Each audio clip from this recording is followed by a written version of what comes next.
So ako nga si Motodek, nag-start ako September 2018 pa. Mapaplat pero hindi susuka!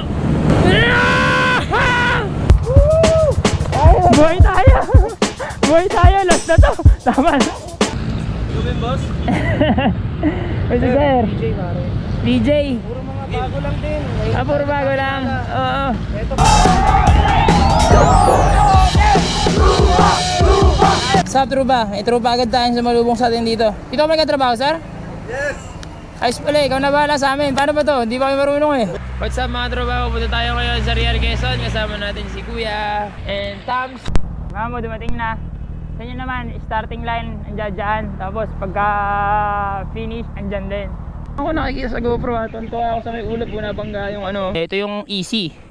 Hindi medium. Ito yung hard, yung gitna. Eh, syempre. Saan pa tayo?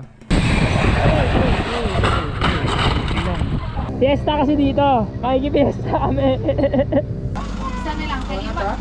Isa na lang kay Lima man sila ka family. Nice, mamo. Let's go. Yan, maraming salamat po at naka-imbitahan din po tayo rito. Last year po pala, ito yung pinakaunang sinali ako endurance. So wala po akong idea nung una kung ano yung endurance challenge. Ingat po tayong lahat, safety riding palagi. Mas masarap maging may pagkaibigan sa kalsada kasi may pagkarera. So mag-ingat lang kayong lahat, enjoy nyo at napakasaya nito. Sir James, salamat din sa inyo, sa lahat ng trubang nagpunta! Alas kanina. Tol, napakatin ko yung dirt bike check na kahit nantukan, buga sa tambon ko. Hindi ko nagkakamala dito namin ginawa yung karera ng Aerox tsaka NMAX. Tara, throwback tayo! Dati tumakbo lang ako dito na 113. Natry ko ilan ngayon.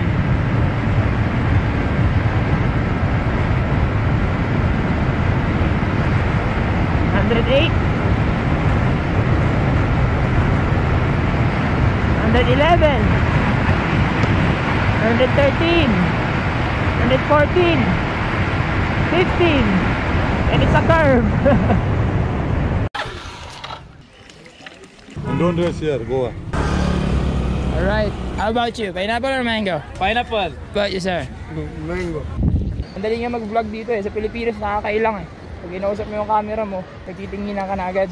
Hindi naman. So dito nagsimula ang lahat. Yung unang-unang helmet ko si Chopper yun eh. So half shell siya. Nag-start lang muna ako. Video lang.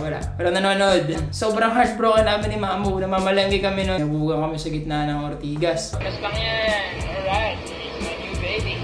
So kompleto na ako. Kasi dati puro hiram lang ako. Nakatapos nga ako ng Motodek na puro hiram eh. Sa lahat na nagpahiram sa akin, salamat sa tiwala nyo. Salamat po. Thank you very much. Gusto ko lang kuhanin yung moment ito siguro para magpasalamat sa lahat ng sumuporta sa Motodek mula nung simula. Sa lahat ng solid trupa, sa lahat na nag-share ng video ko, sa lahat na nagla-like ng picture. Siguro andito ako sa sitwasyon na to dahil dun sa suporta nyo.